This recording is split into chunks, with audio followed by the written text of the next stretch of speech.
ఇప్పుడు ఒక ఇంటర్న్‌షిప్ ప్రోగ్రామ్‌ని కూడా సెంట్రల్ గవర్నమెంట్ తీసుకొచ్చింది.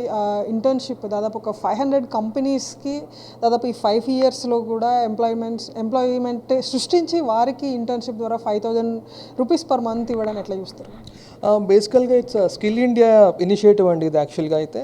సో స్కిల్ ఇండియాలో భాగంగా గవర్నమెంట్ ఏం చేస్తుందంటే ఈసారి యాక్చువల్గా ఇది ఎవరైతే ఎంప్లాయీస్ ఉంటారో ఎవరైతే గ్రాడ్యుయేట్స్ ఉంటారో కొత్తగా గ్రాడ్యుయేట్స్ ఉంటారో సో వాళ్ళకి ఇప్పుడు ఇంటర్న్షిప్ అంటే ఇప్పుడు ఎగ్జిస్టింగ్ కంపెనీస్లో ఇంటర్న్షిప్ ఇచ్చి వాళ్ళకి అగైన్ ఏదైతే ఇప్పుడు ఈ స్టైఫండ్ ఇవ్వడం అంటే ఇనిషియల్గా యాక్చువల్గా దీంట్లో 2 టైప్స్ ఉన్నాయి.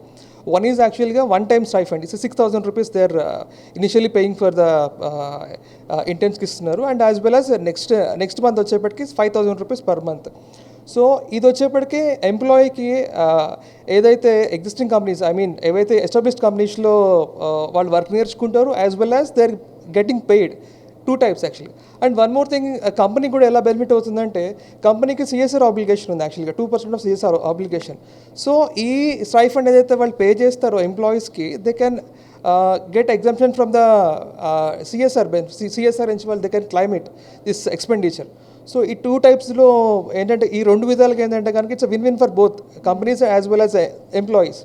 సో ఇదొకటి యా. అండ్ ఈ ట్యాక్స్ స్లాబ్స్ గురించి ఎట్లా చూస్తారు? ఇప్పుడు ఆల్మోస్ట్ మొత్తం న్యూ ట్యాక్స్ రెజిమీని తీసుకొచ్చారు. సో ఇది ఎంతవరకు బెనిఫిట్ అవుతుంది ఎంప్లాయీ వైస్గా?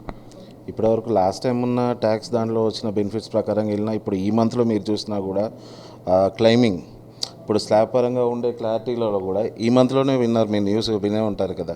ఆ క్లైమింగ్లో ప్రాబ్లం చేసుకోవడం కావచ్చు ఇలాంటి కావచ్చు. ఇప్పుడు ఇచ్చారు అబోవ్ 15 lakh హైయెస్ట్ స్లాబ్ 30% వరకు అని అంటున్నారు. అది ఎంతవరకు బేస్ చేసుకుంటారు, క్లైమింగ్ ప్రకారంగా ఎలా వెళ్తారు అనేది ఒక 1-2 months మళ్ళీ again the people who are professionals in these claiming process and ఆ స్లాబ్స్ని అర్థం చేసుకునే పద్ధతిలోనే ఉంటుంది differentiation. So we need to know more about those slabs again and again.